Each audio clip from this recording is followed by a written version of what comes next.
तो नमस्कार, प्रणाम, सत श्री अकाल, आदाब। आप सभी लोगों का हमारे इस नए एपिसोड में बहुत-बहुत स्वागत है। उम्मीद करते हैं आपकी फैमिली पूरी तरह से अच्छी होगी। आप अपना और अपनी पूरी फैमिली का अच्छी तरह से ख़्याल रख रहे होंगे। आज की जो घटना है, आज की जो कहानी है, जिससे मैं रूबरू कराऊँगा आपको, वो ऐसी घटना है, एक ऐसी कहानी है, जो आपको सोचने पर मजबूर कर देगी कि क्या ऐसा भी हो सकता है? कोई ऐसी भी जानवरों जैसी हरकत कोई इंसान कर सकता है? कितनी हद तक गिर सकता है, या मानसिक बीमार है, या यूँ कह लें कि सेक्स का इतना संबंध बनाने की इतनी भूख है, जिसके अंदर जो चाहे वो कर डाले। और इतनी हैवानियत की, इतनी हीनियस घटना जो मैंने पहली बार कभी नहीं सुनी, और शायद आपने भी कभी ऐसी घटना नहीं सुनी होगी। दोस्तों, मध्य प्रदेश का एक ज़िला है इंदौर। इंदौर के अंदर एक कॉलोनी है, जिस कॉलोनी का नाम अशरफ कॉलोनी होता है। और उस अशरफ कॉलोनी में एक दिन ऐसा होता है कि एक लड़की है, जिसकी आधी लाश, जो कमर से नीचे की लाश है, वो एक जगह पर मिलती है, जो नाले के पास पड़ी हुई थी और बोरी में भरी हुई थी। जब पुलिस को उस लाश के बारे में सूचना दी जाती है, तो वो लाश दरअसल जब पुलिस ने रिकवर की, तो उस लाश को देखने के बाद में पोस्टमार्टम के लिए भेजा गया। वो आधी ही लाश थी, जबकि आधी लाश को जब पोस्टमार्टम के लिए भेजा गया, तो पोस्टमार्टम के तुरंत दौरान ही वहाँ पर डॉक्टरों ने बताया कि ये लाश किसी किन्नर की है, ना किसी लड़की की है और ना ही किसी लड़के की है। ये लाश किन्नर की है। जैसे इस बात का पता लगता है पुलिस को, तो पुलिस को एक बात याद आती है कि आज से सिर्फ 2 दिन पहले किन्नरों ने एक रिपोर्ट दर्ज करवाई थी कि एक जोया नाम की उनकी जो साथी है, जो लड़की है, वो गायब है। और 2 दिन से जब गायब थी, तो पुलिस ने उन लोगों से उस लाश के बारे में जैसे पता चला, उनसे बातचीत की, और बातचीत की तो ये हुआ कि पुलिस अब पूरी तरह हरकत में आई कि इसका मतलब इस लड़की का कत्ल हो गया है।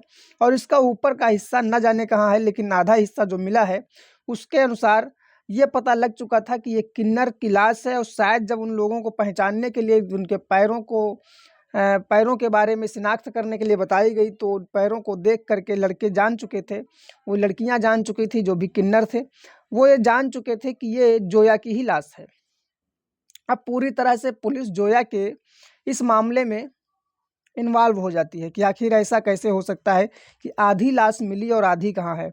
जोया के बारे में जब उन लोगों से पूछा गया कि आखिर जोया आखिरी बार तुमसे कब मुलाकात करती है और कहाँ जाती है, और उसके बारे में क्या ऐसा मामला था कि जो तुम बता सकते हो, जिससे पुलिस ढूंढने में थोड़ा आपकी मदद पाए। तो उन लोगों ने बताया कि एक लड़का है अशरफ कॉलोनी में, जिसका नाम मोहम्मद होता है। और उस मोहम्मद ने इसके साथ में कई बार मुलाकात की, और आता जाता था, फेसबुक के माध्यम से चैटिंग होती थी, वॉइस कॉल, वीडियो कॉल, सब कुछ हो रहा था। तो शायद उससे एक बार पूछा जाए, हो सकता है वो कुछ जानता हो इसके बारे में।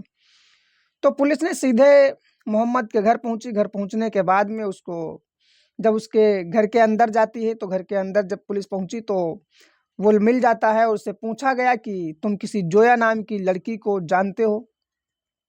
तो उसने कहा कि नहीं, मुझे नहीं मालूम है। लेकिन पुलिस के इतने सारे सवाल थे कि जिनके आगे वो डट नहीं पाया, और बहुत कम समय में वो टूट गया।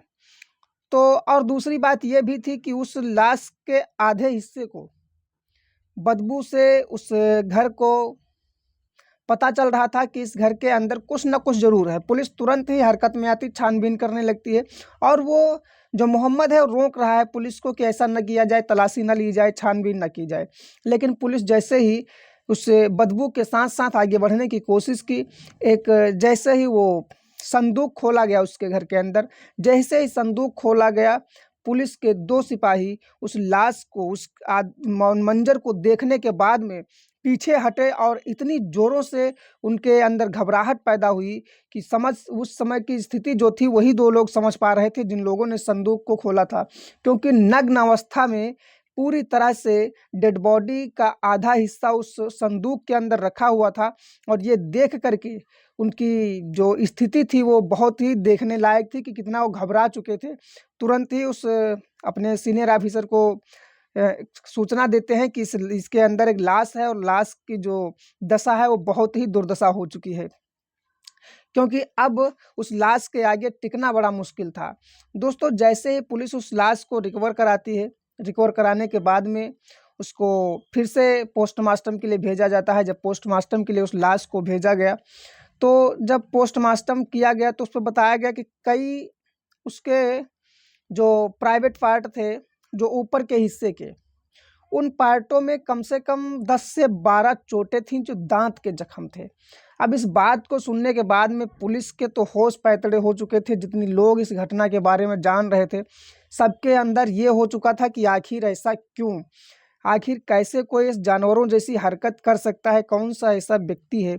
जब इस मोहम्मद को पकड़ा गया, पुलिस ने पहली बार ऐसे हीनियस अपराधी के बारे में जान रही थी और देख रही थी अपनी आंखों से कि कितना खतरनाक मुजरिम है, कितना हीनियस अपराधी है, जिसने आधी लाश के साथ क्या किया है।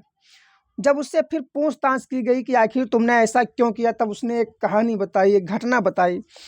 बताया कि उसकी शादी हो चुकी है, उसकी पत्नी मायके में है, वो गर्भवती है, वो रोज़ रोज़ संबंध बनाना चाहता था, लेकिन उसकी जो पत्नी है रोज़ रोज़ मना करती थी कि ऐसा बार बार ठीक नहीं है, ये सिर्फ मेरे स्वास्थ्य के लिए नहीं, मेरे बच्चे के भी स्वास्थ्य पर बहुत बुरा असर पड़ेगा, इसलिए मैं अब कुछ दिन के लिए ये चाहती हूँ कि मेरे साथ संबंध ना बनाओ और ऐसा ना करो, वरना बच्चे का नुकसान हो जाएगा, कुछ हो जाएगा। लेकिन जब ये नहीं मानता है, रोज़ रोज़ ऐसा करता है, तो एक बार नाराज़ होकर के वो अपने मायके चली गई और उसने कहा कि अब मैं वापस तब आऊँगी जब बच्चा हो जाएगा। और इस बात पर जब ये वहाँ से चली गई, तो इसने एक जोया नाम की जो एक किन्नर थी, इसको फ़ोन किया और फ़ोन पर इससे बात की और कहा कि मेरी पत्नी भी इस समय है नहीं और पत्नी अपने मायके चली गई है गुस्सा में, तो तुम आ जाओ, तुम अकेले रहेंगे और अकेले में टाइम पास करेंगे। हमें तुम्हारे साथ में बातचीत भी हो जाएगी और हम अपने साथ में थोड़ा मन बहला लेंगे। ये सारी बातें बताने के बाद में एक-एक बात बताई थी और हर बात जोया जो थी वो जानती भी थी, क्योंकि एक समय था कम से कम 2 साल पहले इसकी ज़िंदगी में, जब फ़ोन चला रहा था और फ़ोन चलाते-चलाते बहुत खूबसूरत लड़की का फ़ोटो देख कर के इसने उस पर फ्रेंड रिक्वेस्ट भेज दी। कुछ समय के बाद जो फ्रेंड रिक्वेस्ट है स्वीकार कर ली गई। धीरे-धीरे चैटिंग होने लगी, चैटिंग के साथ-साथ नंबर शेयर किया गया, आपस में बात होने लगी। देखने में जोया बहुत खूबसूरत थी, जिसकी वजह से इन लोगों के जो संबंध थे वो अच्छी तरह से बन गए थे। लेकिन जिस दिन वो आती है जोया इसके घर पे, जब बुलाता है ये, जब इसके सामने पहुँचती है, तो काफ़ी देर तक उस पार्टी करते हैं, मटन लाते हैं, खाते-पीते हैं, मस्ती से झूमते हैं और अपने घर परिवार की सारी बातें बताता है, पत्नी के बारे में बताता है, गर्भवती है, मायके में है, जो भी बताने वाली चीज़ें थी, हर छोटी-बड़ी बात मोहम्मद अपने उस गर्लफ्रेंड जोया को बता देता है और जोया भी खाना खाती है, मस्त जो है पार्टी होती है, एन्जॉय किया जाता है। उसके बाद में रात का समय आता है, तो जोया अपने घर जाने की बात करती है, तो वो कहता है कि नहीं तुम यहीं रुक जाओ, आज हमारे साथ रहना है, हमारा मन बहलाना है, ऐसी चीज़ें होती हैं। लेकिन जब वो एक साथ होते हैं, संबंध बनाने का समय आता है, तब उसको पहचान जाता है और ये समझ जाता है कि ये लड़की नहीं, एक किन्नर है, जिसके साथ मैं इतने दिन से लड़की समझ रहा था वो किन्नर है। जब उससे बातचीत होती है तो लड़की भी भड़क जाती है, वो और आपस में दोनों लोग अ, थोड़ी बहुत कहा-सुनी करते हैं, कहा-सुनी के साथ-साथ बातें धीरे-धीरे बढ़ती रहती हैं और बढ़ने के बाद में ये हुआ कि इसने उस लड़की का, यानी जो जोया है किन्नर का, गला दबा करके उसकी हत्या कर दी। और हत्या करने के बाद में ये था कि अब लाश को ठिकाने कैसे लगाए। लाश को ठिकाने लगाने के लिए इसने उस लड़की के 2 हिस्से कर दिए। जब 2 हिस्से करता है, एक कमर से नीचे का और एक कमर के ऊपर का।